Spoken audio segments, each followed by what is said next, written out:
Okay, everyone? So this is Ginger, our Burmese python. Well, he keeps sticking his tongue out because he fills the air with it. So try it sometime. Ang hirap, di ba? And snake doesn't have eyes. Or, wala silang talukat.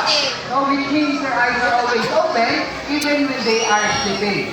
But it's protected with a transparent scale called spectacles, just like goggles and contact lenses. And see the beautiful pattern on the skin, it helps it to blend in perfectly with its environment, just like our zebras over here. And we call it again, camouflage, okay? So folks, I have a silly question for you. Some people think snakes are slippery and slimy. Are they? No, yes, halo-halo. Sige, who can slippery and slimy? Raise your hand. Ilan? Kaya ito. Ay, kaya 75. Ang galing.